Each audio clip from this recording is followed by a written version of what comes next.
আসসালামু আলাইকুম এভরিওয়ান, সবাই কেমন আছেন? আশা করি আল্লাহর রহমতে ভালো আছেন। তো এই তো ঘুম থেকে উঠে আজকে কিন্তু সকাল সকাল ডাইনিং টেবিলটা একটু পরিষ্কার করে নিচ্ছি, আর থালাবাটিগুলো আমি সুন্দর করে ওয়াশ করে রাখবো। তো সব কিছু গুছিয়ে রান্না করে নিয়ে গেলাম। তো যাই হোক, আজকে আসলে আপনাদের ভাইয়া সকাল সকাল কিছু সবজি এগুলো নিয়ে এসেছে, তো যার কারণে আমি আসলে এগুলোকে একটু গুছিয়ে রাখবো।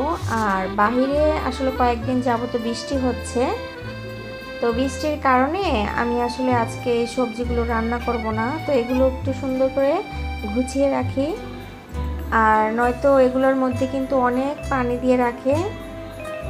যারা বিক্রি করে তারা কিন্তু সবজিগুলো টসটসে থাকার জন্য অনেক পানি মেরে রাখে। তার কারণে আমি কিন্তু সবজিগুলোকে মেলে রেখেছি। বাতাসে এগুলো পানিটা টেনে গেলে তারপর আমি ফ্রিজে রেখে দেব। আর ধনিয়া পাতাগুলো সুন্দর করে বেছে রাখছি, কারণ এগুলা যদি এখন বেছে না রাখি তাহলে কিন্তু পরবর্তীতে এটা পানি পেয়ে নষ্ট হয়ে যাবে। তো এই তো ধনিয়া পাতাগুলো সুন্দর করে আমি কিন্তু কাগজে রেখে দিই, যার কারণে 6-7 দিন খেতে পারি। আর যাই হোক, আজকে হচ্ছে খিচুড়ি মানে খুদের ভাত রান্না করব।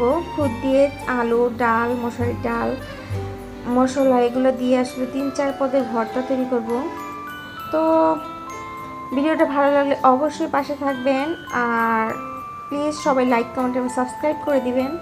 আর ভিডিওটা যদি ভালো না লাগে তারপরেও কিন্তু একটা কমেন্ট করে জানাবেন আসলে কোন জিনিসটা আপনাদের কাছে ভালো লাগেনি।